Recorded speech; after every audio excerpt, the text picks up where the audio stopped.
ఊరితో నారాయణ అనే రకమైన అరవతంబిలు ఊరంతా ఒక తీరు మాట్లాడితే వాళ్ళు ఇంకో తీరు మాట్లాడుతుంటారు. ఇక దేశమంతా రాములవారి జపం చేసుకుంటా జై శ్రీరామ్ నినాదాలు చేస్తుండ్రు కదా.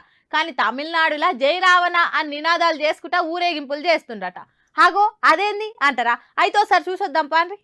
ఊరితోను ఉగాది అంటుంటారు. ఇట్లా ఏదైనా పని చేస్తుంటే పుల్లలు పెట్టకుండా అన్నిటికీ సై అనాలనే మెసేజ్ ఇస్తుంటారు గానీ రాముల వారి పేరు యాద్ చేస్తేనే కోపం అవుతున్నట తమిళనాడు అరవతంబీలు. అయోధ్య బాలరాముడి ప్రాణ ప్రతిష్టతోటి దేశమంతా రామజపం చేస్తుంటే తమిళనాడులేమో రావణ జపం నినాదాలు వినిపిస్తున్నాయట. ప్రాణ ప్రతిష్ట సొంటి గొప్ప కార్యంలో భాగం కావాలని బయట దేశాలకెళ్ళి కూడా భక్తులు వస్తుంటే సొంత గడ్డ మీదనేమో రామ్ నహి రావణ్ బోలో అనే నినాదాలు వినిపిస్తున్నాయట. దీంతో సోషల్ మీడియాలో ఈ టాపిక్ ట్రెండింగ్ లకు పోయింది. రావణుడు తమిళనాడు నేలిండని కొందరు తమిళ నమ్మకము. శ్రీలంకతో పాటు దానికి ఆనుకున్న తమిళనాడు కూడా రావణ రాజ్యంలో భాగమే అనేది వాళ్ళ అభిప్రాయము. ఇక అసొంటోళ్ళంతా అయోధ్య ప్రాణ ప్రతిష్ఠ కార్యానికి వ్యతిరేకంగా మాట్లాడుతున్నారు. సెలవులు ఇర్రి మాంసం తినకూర్రి ఒక పొద్దులుండుర్రి అని ఎవరికి వాళ్ళు పిలుపునిస్తారు కదా.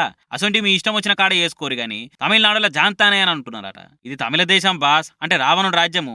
మీ రామ పురాణాలు రామాయణ కథలు చెప్పుకోవాలంటే మీ దేశంలో చెప్పుకోర్రి, ఇక్కడ కాదు అని వాదిస్తున్నారట. రామునికి మా రాష్ట్రంలో జాగలేదు, మా మనసులలో జాగలేదు, మాది రావణ రాజ్యం అనేది యాది కుంచుకుంటే మళ్ళా ఇటువంటి సమస్యలు రాకుండా చూసుకోవాలని సవాల్ చేస్తున్నారట. తమిళులు హిందువులు ఎట్లయితారు? మాకు రావణుడు దేవుడైనప్పుడు రామునికి ఎట్లా చేయకూడతామని జై రావణ్ ఫ్రమ్ తమిళనాడు అనే హ్యాష్ ట్యాగ్ ను ట్రెండ్ చేస్తున్నారు. అయితే వీటిని కొందరు కావాలని హైలైట్ చేసి ఇట్లా లేనిపోని పంచాలు పెడుతున్నారని చెప్తున్నారు.